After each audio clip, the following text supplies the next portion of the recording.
Magandang araw mga kariles. Nandito tayo ngayon sa NSCR Malolos. Silipin natin ang katatapos lang na roofing nito. Dito nga lang din pala itinayo ang NSCR Malolos sa katabi ng old PNR Malolos Station. Malapit lang din siya o halos katapat lang ng Bulacan Capitol. Halos nasa sentro din siya ng Malolos at napapalibutan ng mga eskwelahan, malapit sa mga ospital, sa mga tanggapan ng gobyerno, at sa mga pangunahing terminal ng sakayan. Kaya hindi mahirap ang pag-commute papunta dito. Ito ay sakop pa rin ng NSCR Phase 1 na under ng Contract Package 2. Si Sumitomo Mitsui ang naka-assign na contractor dito. Ito ay isa sa 3 istasyon na ginagawa ni Sumitomo. Pero mapapansin na iba ang roofing design nito maging ang station platform. Ito si Balagtas Station na naka-side platform. Ito naman ang kay Giginto. Halos parehas sila ng roofing pati ng platform. Ito naman kay Malolos, naiiba ang roofing design niya, pati ang platform dahil center or island platform siya. Makikita din sa ilalim ng viaduct ang lumang istasyon ng PNR Malolos. Sa mga nagtatanong, hindi po siya gigibain. Siya ay ipepreserba sa pamamagitan ng ating RA 10066 o ng ating Heritage Law. Napaka-preskong tingnan ng roofing nito. Talagang magsisirculate ang hangin at hindi nagko-conduct ng init. Hindi nalalayo ito sa design ng SM Baguio. Ito ay gawa sa fiberglass fabric na may PTFE technology coating, kaya garantisado ang tibay nito. At dahil moderno ang design niya, moderno rin ang mga features niya. Meron tong platform screen doors, may concourse level, at may escalator at elevator. Ito ang magiging itsura niya pagka natapos. Kung kayo ang tatanungin mga kariles, nasa magandang lokasyon ba ang Malolos Station?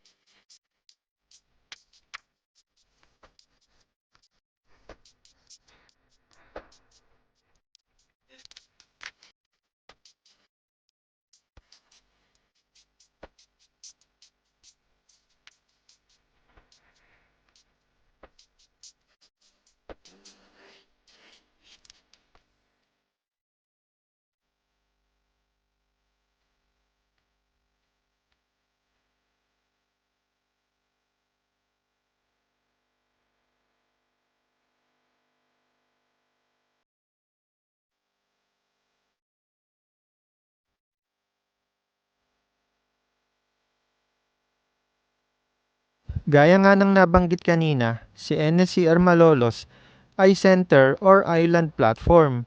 Hindi na bago sa atin ang gantong disenyo dahil sa ating MRT, sa LRT2 ay meron ng ganito. Maging sa LRT1 ay may maituturing din na island platform pag ikaw ay nasa Baclaran Station.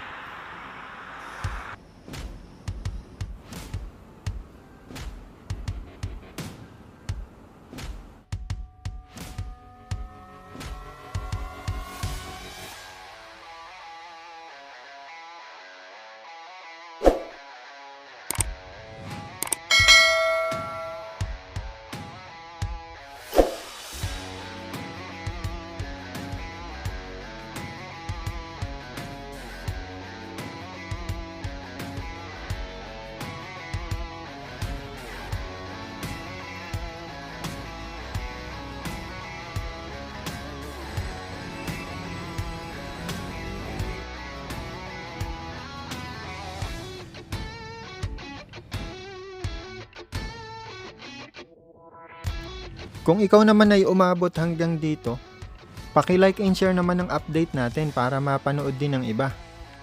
Atin naman tunguhan ang dulong bahagi nito at ang kinaroroonan ni LG Republica.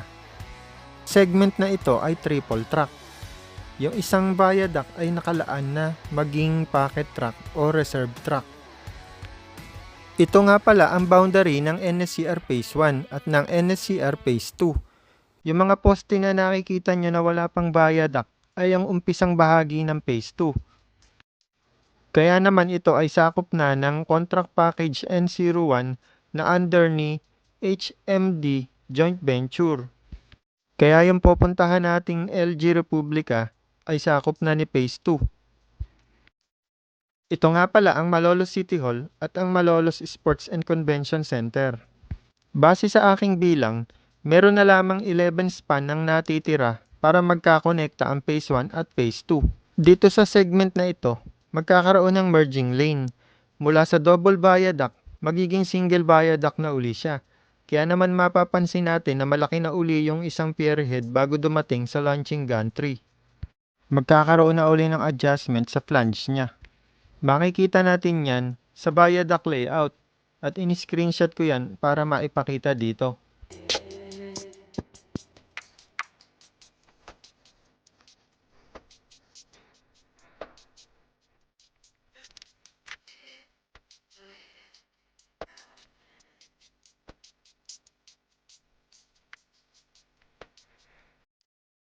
Malayo na rin ang nalakbay ni LG Republica. Nag-umpisa siya sa dulo ng Malolos, pabalik dito. Kaso lang, mabagal ang progreso dito sa Phase 2 dahil sa mga kinakaharap na right-of-way issue. Sa Kalumpit Station nga wala pang gaanong progress, hindi kagaya sa Apalit Station. Mukha naman tumugma ang bilang ko dito na 11 span na lang ang natitira. Mukhang natigil ng matagal dito si LG Republica dahil curing period pa siguro yung mga pier na nandito.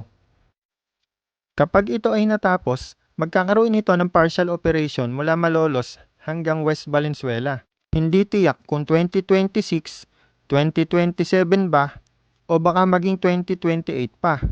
Pero magkaganon man, isa lang ang tiyak.